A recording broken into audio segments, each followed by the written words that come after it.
I came up with a solution that kills two birds with one stone. You see, I'm not comfortable standing up here telling all of you how great I am and all the earth-shattering service I have dedicated 22 years of my life for. Some people would like to claim themselves a self-made man, but I'm far from that. I'm a product. I am the result. I'm the culmination of what I received from each and every one of you sitting in the audience today. So my plan is a simple one.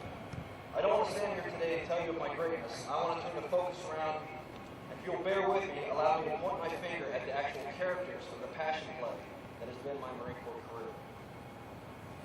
I can see there's a few of you sweating out there, and it has nothing to do with weather today.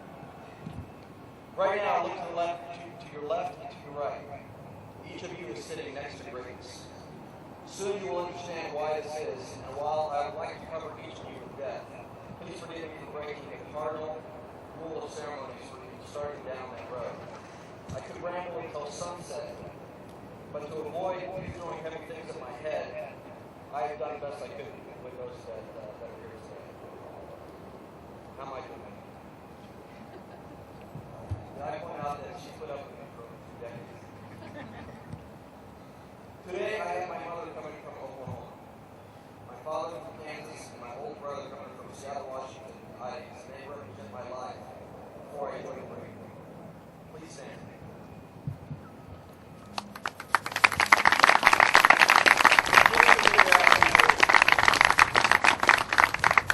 Mom, I'm sorry about the way this all started. With me running away and joining the Marine Corps, but like so many parents of Marines, what is at first an unimaginable and tragic decision in the eyes of parents turns out to be one of their proudest bragging rights. I know you were proud of your little boy who grew up to be a Marine, but please stop telling your friends I'm a general. I love you all. Dad, I'm glad you made it here today. I know you've worried all of these years, and to answer your question, today is the day I finally step out of line of danger. You can get some sleep now. I'm going back up to the Great Northwest and becoming a boring Seattle guy. Chris, my brother, I know you've waited a long time for Carrie and I to come home. You yourself answered the call of the nation to serve the Army, so you know that it was difficult for us to be away for so long. But I must provide a warning because I know how you old Army dogs are. Please behave yourself in front of all these nice people today. Because if you don't, I will not hesitate to summon all my authority as a Marine Corps officer and bark at you. I'm going to tell Mom. Believe it or not, I have high school friends here. Sylvia, Mike, I believe Kyle's here. Kyle. I say go Raiders. It took 22 years for the likes of Sylvia to give me the time of day, but I'm honored that you would come here today.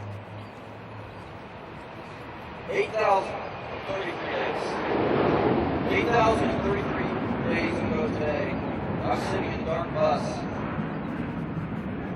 coming in the dark night, right past where you see behind you right now.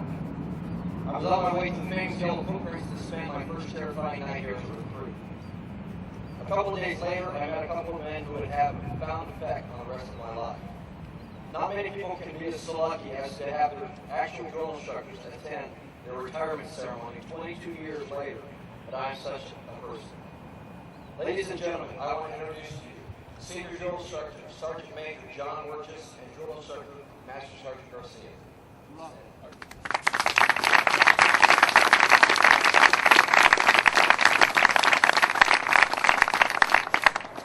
For 13 weeks, these two men put me through a living hell. They broke me down. They yelled, screamed, intimidated, and berated me for every indiscretion, small and large.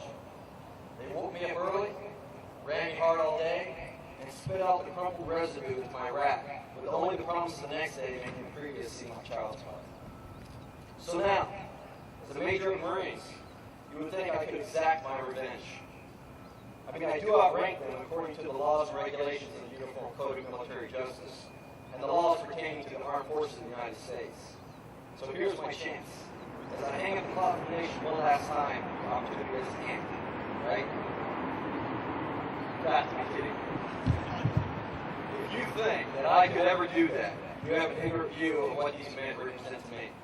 I will never outrank either one of these Marines. Even if I were to attain the ranks my mom tells everyone I already have. In an odd twist of fate, these men, who I used to call sir, now call me sir. And I can't describe how utterly bizarre that is to me. You see, I described the harshness of their methods during those long months in 1987. And what I did describe was the discipline, the honor, the professionalism, and the courage they instilled in me that summer. Not one of those 8,033 days have I spent a Marine have I not drawn from the lessons burned into me by these two men. Now, I received more than a little grief from some people about the uniform I chose for this ceremony. You see, they have to wear what I wear, and while this uniform may look good, it's not exactly what you consider the most comfortable uniform that the Marines wear.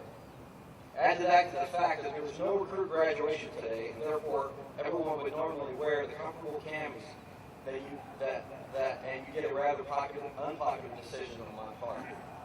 But the reason I chose the Charlie uniform is because I'm playing dress up today. As my last official uniform I will wear, I wanted to dress up as my field instructors. What I wear today is an ode to you, Sergeant Major Borges, and to you, Master Sergeant Garcia, for what you have done for me. Even this cover I chose specifically because it most resembles the legendary drill instructor Smokey that you wore those long hot days back in the summer of 1987. My goal for 22 years was the same as for 3 months in 1987. And as it is today, gentlemen, I hope I am proud. For boot camp, I was sent to Tennessee for 8 months.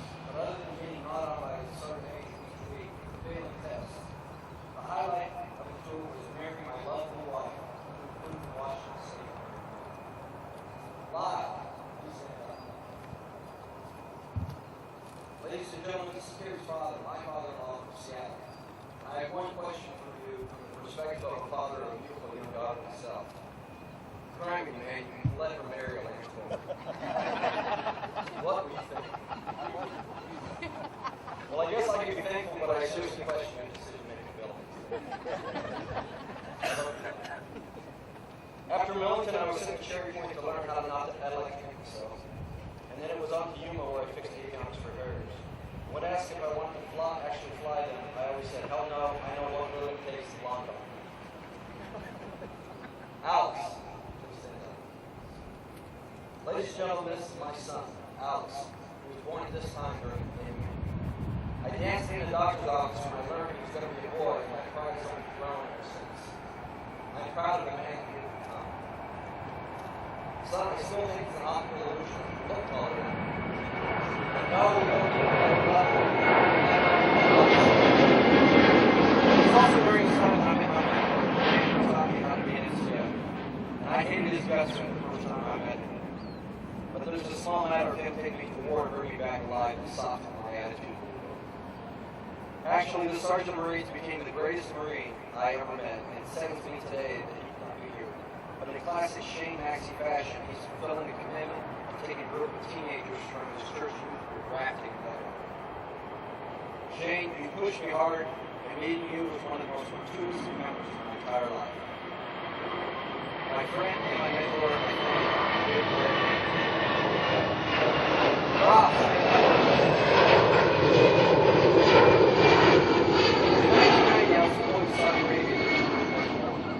with me was then Lance Corporal Doyle, and he holds the title of the only person to include the enemy that didn't want to kill me during that time. You Marine leaders out there hear it all the time. That Lance Corporal who wants to get out, and what do they want to do? They want to go to school. They all seem to want to go to school, but very few of them follow through with what is, despite the almost universal claim that scholastic plans are in the works. Some even go as far as to say they want to become doctors. Yeah, right. Ladies and gentlemen, I'd like to introduce you to the former Lance Corporal Doyle, Dr. Robert Doyle, MD, coming all the way from Colorado to be here today.